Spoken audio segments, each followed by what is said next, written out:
नमस्कार, स्वागत है आपका। आप देख रहे हैं यूपी मांगे उत्तर। आपके साथ में हूं राम मोहन शर्मा और यूपी मांगे उत्तर में आज बात करेंगे यात्राओं की।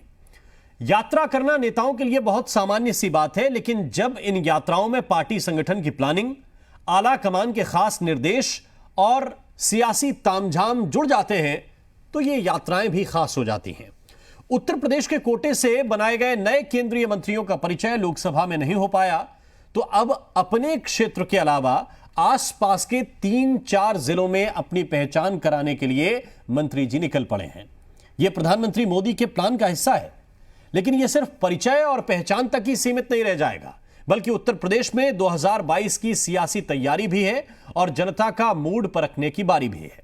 और सिर्फ बीजेपी नहीं, बल्कि विपक्षी दल भी सम्मेलनों के बाद अब यात्राओं पर जोर दे रहे हैं। अंतर यह है कि वो जन आशीर्वाद के बजाय जन क्रांति और जन आक्रोश की बात कर रहे हैं। तो सवाल यही है कि जनता आशीर्वाद देने का मन बना रही है या फिर आक्रोश दिखाएगी। चर्चा इसी पर करेंगे, लेकिन पहले एक रिपोर्ट आपको दिखाते हैं।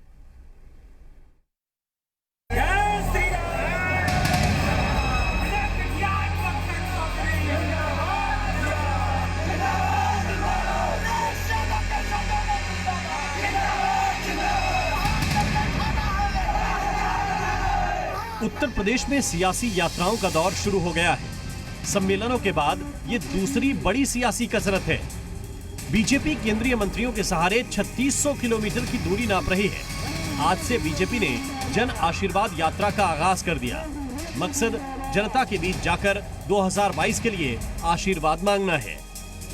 यात्रा का ये उद्देश्य है कि हमने केंद्र और प्रदेश में जो काम किए हैं उनको लेकर के लोगों के बीच में जाएंगे और लोगों का आशीर्वाद प्राप्त करेंगे। उत्तर प्रदेश में 300 से ज्यादा सीटें लेकर फिर से चेहरे के तौर पर नहीं आए, हम भारतीय जनता पार्टी के कार्यकर्ता के चेहरे के तौर पर आए हैं। और भारतीय जनता पार्टी धर्म जाति की राजनीति नहीं करती, लेकिन जो लोग ऐसा कह रहे हैं उनको स्पष्ट हो जाना चाहिए कि ब्राह्मण पूरी तरह से भाजपा के साथ है। प्रधानमंत्री मोदी और पार्टी संगठन के प्लान के मुताबिक नए नवेले केंद्रीय मंत्री अपने क्षेत्र के अलावा आसपास के कई जिलों में जाकर आशीर्वाद मांगेंगे।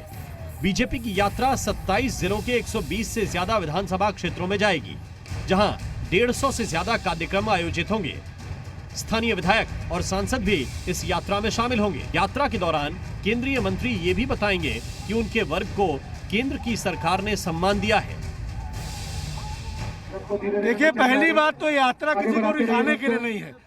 देश में पहली बार 27 बैकवर्ड मंत्री बनाए गए हैं और उसको लेकर के जो हम लोग जनता का आशीर्वाद लेने के लिए जा रहे हैं, उसमें सभी जातियों सभी धर्मों को लोगों का आशीर्वाद लेने के काम हम लोग करेंगे। और जो हमारी भारत सरकार ने काम किया है, जो उत्तर प्रदेश की सरकार ने काम किया है, उसको जनता तक पहुँचाने का काम। अलग अलग जोन में अलग अलग चेहरों के सहारे बीजेपी जनता में पकड़ मजबूत करने निकल पड़ी है, तो समाजवादी पार्टी अपने सहयोगियों के सहारे क्रांति और आक्रोश यात्रा निकाल रही है। आज बलिया से जनवादी पार्टी सोशलिस्ट ने जनवादी जनक्रांति यात्रा की शुरुआत की। यात्रा को नेता प्रतिपक्ष राम गोविंद चौधरी ने रवाना किया। ये यात्रा 31 अगस्त को अयोध्या में खत्म होगी। जनक्रांति पार्टी के संयोजक संजय चौहान के नेतृत्व में क्रांति यात्रा बलिया से निकल रही है और एक महान दल के नेतृत्व में हमारे सहयोगी अखिलेश यादव के संगठन है पीलीभीत से उनका क्रांति यात्रा निकल रही है। ये क्रांति यात्रा पूरे देश में घूम करके भाजपा हटाओ, समाजवादी पार्टी लाओ, अखिलेश को मुख्यमंत्री बनाओ, ये यात्रा निकल रही है। विपक्ष के बयानों को सरकार गंभीरता से नहीं ले रही है।